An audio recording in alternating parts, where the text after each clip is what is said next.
Hi there, JJ Nindra. My name is Shaileen Shah. I'm a happiness speaker, trainer, and coach.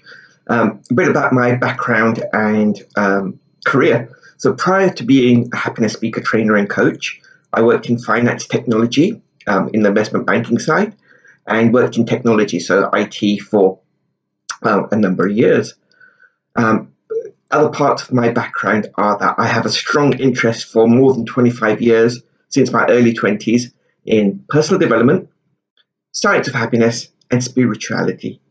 These have led me to be a part of various organizations, community groups such as Young Jains, Virayatan Sri Chandna Vidyapith, where I've been a teacher, within Young Jains being the president, workshop leader, convention lead. So various training and learning from there has helped contribute to my current career.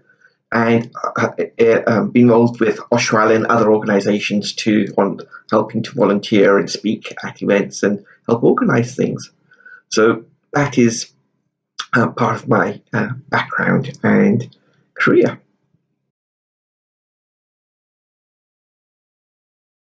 For me, mental health, physical health, spiritual well-being, emotional well-being, and social well-being are all part of what makes us happy, are all part of dimensions of health and part of the human dimensions as well. So all of those are important and they're all connected.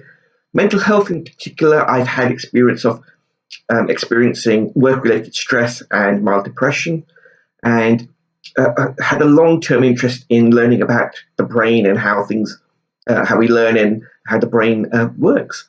So some of those are the reasons why I'm interested in mental health. It's one which is becoming more, people are becoming more aware of, and I think there's a lot more to do to help raise that awareness and help people become aware of their own mental health and others, so that they can be supported and support others. So that's some of the reasons there. Within my own family, my mum has some neurological conditions such as Parkinson's and dementia, and I see the effect that this has on her cognitive functions and her mental health. And added to that, there's aspects of loneliness and grief which come in, which can play a toll too.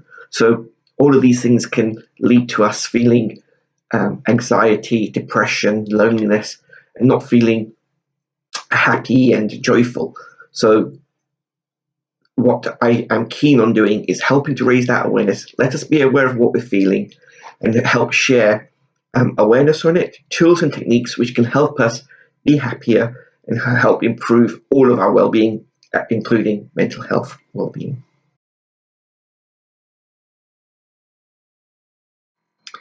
COVID did have an impact on people's mental health and within the community for sure.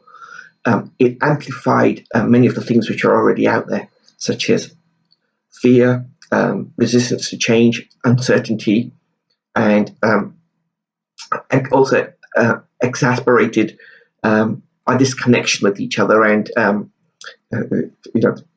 amplified the feelings of loneliness and disconnection.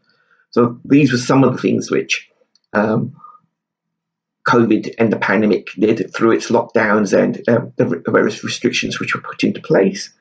And obviously this is going to have a impact on our mental health, where we don't know what is going to happen. We can't control many of the things and what's happening in the future.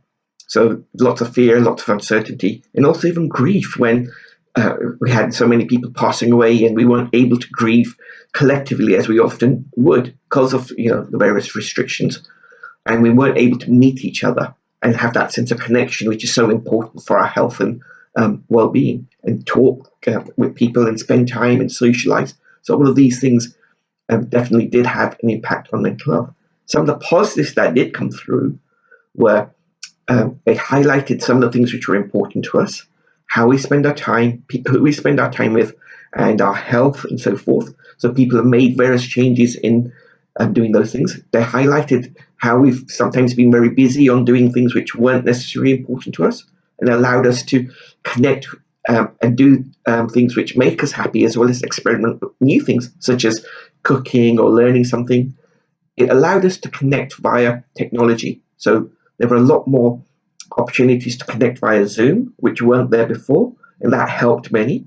And within our own family, we had a weekly Zoom session with members of the family here and abroad, which we continue to today, and it allows us to stay connected.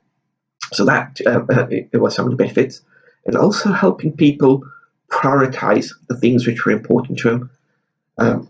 And lots of acts of kindness did come through from this experience, which helps with a sense of meaning and well-being, and so forth. So there were negatives, and it did have an impact, but there are many positives which have come through, and what we've got to do is continue focusing in implementing and continuing those positives. Receiving the Oshwal Connect New Year's Honour award, it was brilliant. It really made me happy and joyful. I didn't know about it until a friend had posted it into a family WhatsApp group, and that's when I first heard about it. And it's not from an ego point of view, but from a humility point of view. It's nice to be appreciated for the work we do. The work's going to continue no matter what, but it's nice to have that acknowledgement and recognise that we are doing good work, because sometimes our happiness levels do fall, and we do get doubt and doubt and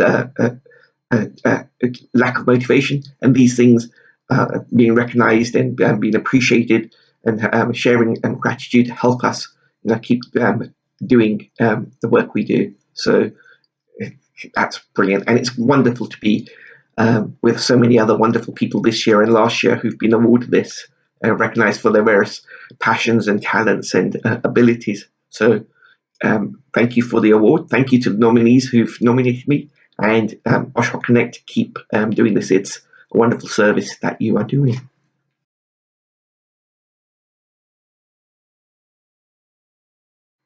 Young Oshwals can make a difference in the world today by focusing on the two things that they can control: their efforts and their attitude. There are the main two things we can control: the effort we put into things and our attitude that we bring to the things we do. And in doing so, we can focus on learning more, being more aware of different things in the world and different people and aspects. And with that learning and with that awareness, we can contribute to society and serve by acts of kindness, gratitude, helping each other, and of volunteering, and of being of service.